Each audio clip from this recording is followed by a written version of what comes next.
सबका स्वागत है चैनल डी वर्कशीट वीडियो में। आशा करते हैं सभी बच्चे स्वस्थ होंगे और मन लगाकर पढ़ रहे होंगे।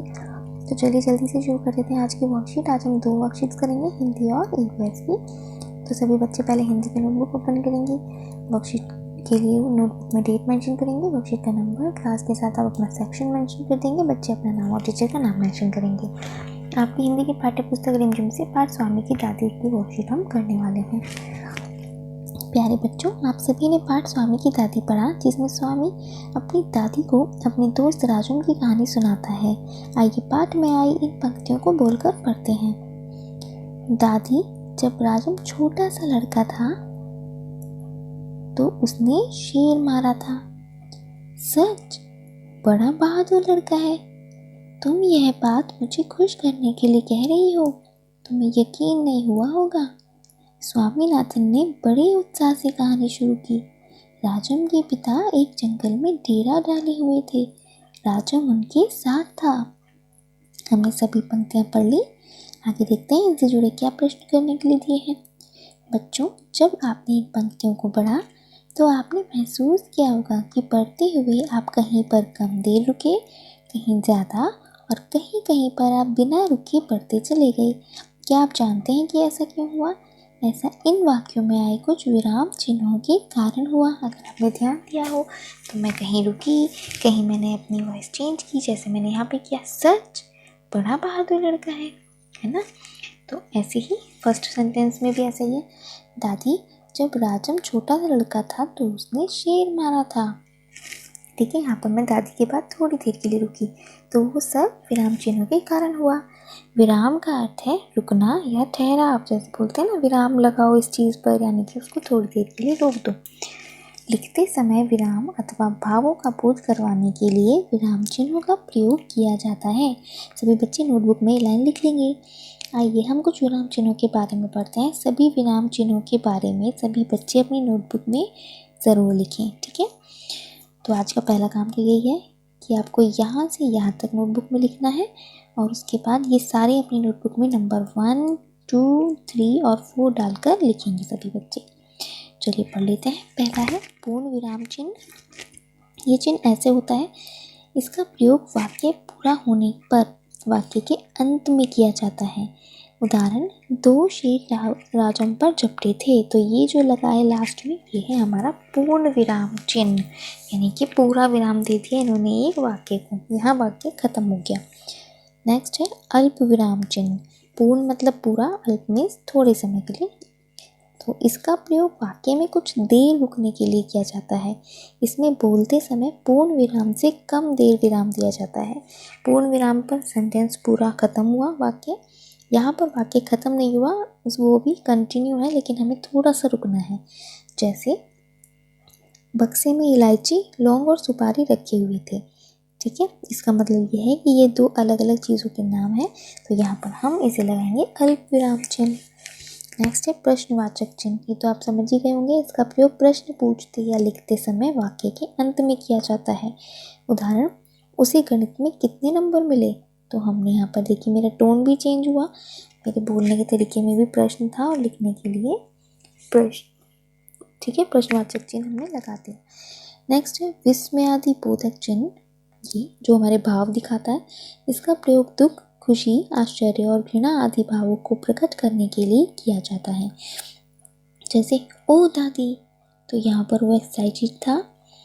ठीक है, तो ये या फिर वो हैरान था, तो यहाँ पर विस्मयादि बोधक चिन्ह आएगा। कोई गुस्सा होता है, कोई प्यार से बोलता है, कोई हंसता है, कोई आश्चर्यचकित हो जाता है, तो यहाँ पर विस्मयादि बोधक चिन्ह लगते हैं।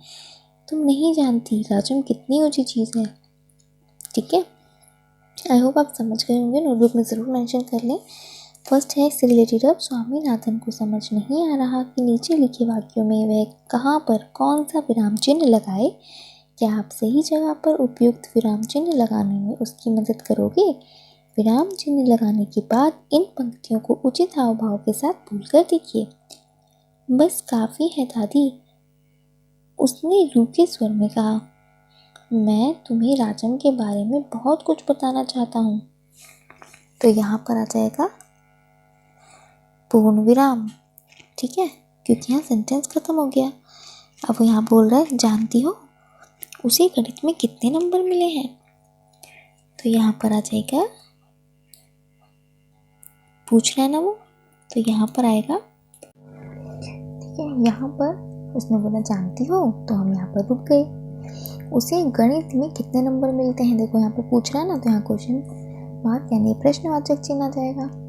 इसके ऊपर भी है, यहाँ पर देखिए, बस काफ़ी है दादी, उसने रूखे स्वर में कहा। तो यहाँ पर भी इन्होंने लाइन दी हुई है, यानी कि यहाँ पर भी कोई विराम चिन्ह लगना है, वो है हमारा अल्प विराम चिन्ह। थोड़ी देर के लिए रुका, मैं तुम्हें राजम के बारे में कुछ बताना चाहता हूँ। सेंटेंस खत्म। जानती हो कोमा, यानी कि अल्प विराम चिन्ह, उसे गणित में कितने नंबर मिले हैं, प्रश्नवाचक चिन्ह लगेगा, सारे नंबर मिलते होंगे। ठीक है, पूरा सेंटेंस खत्म है ना। फिर उन्होंने पूछा तो प्रश्नवाचक, दादी ने पूछा, फिर पूर्ण विराम। अरे नहीं, थोड़ी देर रुका, अरे नहीं, उसे 100 में से 90 मिलते हैं, फिर पूर्ण विराम। ठीक है, यहाँ सेंटेंस खत्म हो गया। आगे है अभिभावकों के लिए सुझाव। बच्चों को बातचीत करते हुए बताइए कि जिस प्रकार उचित हाव-भाव और स्वर में उचित उतार चढ़ाव से कही गई बात को प्रभावपूर्ण बताया जा सकता है, उसी प्रकार बोलते समय यदि मीठे और आदरपूर्ण शब्दों का प्रयोग किया जाता है तो कही बात का महत्व और भी अधिक हो जाता है। तो बच्चों, आज की कार्यपत्रिका आपको कैसी लगी, अपने काम को करके टीचर के साथ शेयर करें। कोविड-19 के दौरान अपेक्षित व्यवहार, अपने हाथों को साबुन और पानी से नियमित रूप से धोएं।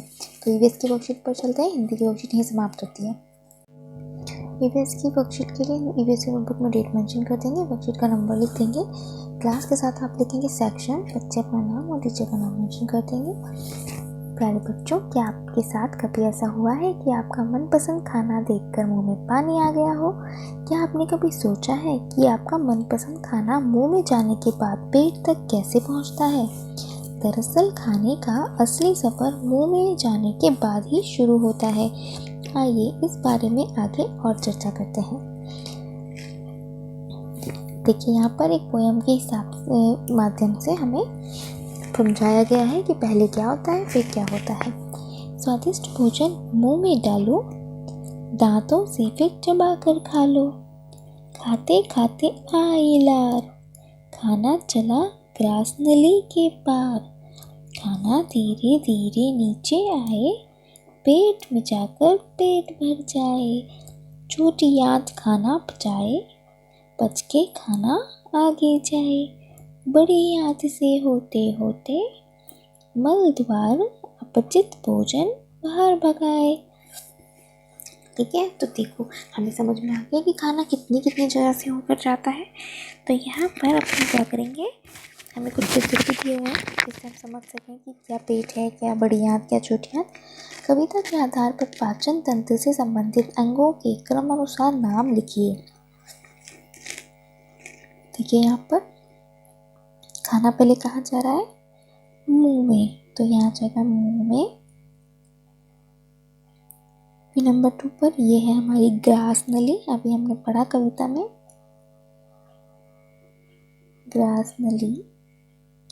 फिर खाना कहाँ जाता है, हमारे पेट में। ठीक है, ये हमारा पेट है, हमारा पेट बहुत छोटा होता है। ठीक है, तो पेट, और हम क्या करते हैं, यहाँ से यहाँ तक पूरा पेट मानते हैं। पेट बहुत छोटा सा एक पॉकेट जैसा होता है अंदर। ठीक है, उसके बाद खाना जाता है हमारा कहाँ, छोटी आंत में। ठीक है, 2 आंतें होती हैं, छोटी और बड़ी। उसके बाद खाना ये है ना, छोटी आंत खाना पचाए, पच के खाना आगे जाए, बड़ी आंत से होते होते। तो फिर आते हैं बड़ी आंत पर, ये है बड़ी आंत। ठीक है, ये जो होता है ये बड़ी आंत है। ठीक, और ये जो हिस्सा है ये है हमारा बाहर की तरफ मल द्वार। ठीक है, यानी कि जो खाना हमारा पचता नहीं है, अपचित भोजन, उसको ये बाहर निकाल देता है। ठीक है, तो नोटबुक में सभी बच्चे पिक्चर ड्रॉ करेंगे, उसके बाद ही लिखेंगे। सेकंड है, आपने ऊपर दी गई कविता से सीखा कि पाचन क्रिया में बहुत से अंग सहायता करते हैं, प्रत्येक अंग का मिलान उसके द्वारा किए जाने वाले कार्य से कीजिए। चलिए मिलान कर लेते हैं जल्दी से। मुंह का मिलान होगा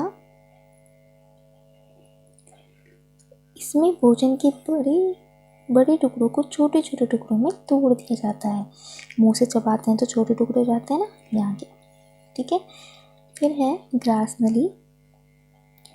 ग्रास नली में यहाँ पढ़ लेते हैं पहले सारे। यहाँ भोजन अवशोषित होता है, इसके द्वारा अपचित भोजन शरीर से बाहर निकल जाता है, इसके द्वारा भोजन पेट में जाता है। तो ये आ जाएगा ग्रास नली से पेट में जाता है।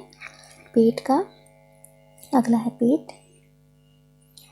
इसमें पाचक रसों की सहायता से भोजन का पाचन होता है, इसके द्वारा अपचित भोजन से पानी अलग किया जाता है।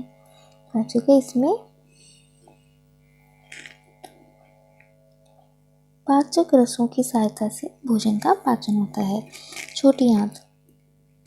छोटी आंत में भोजन।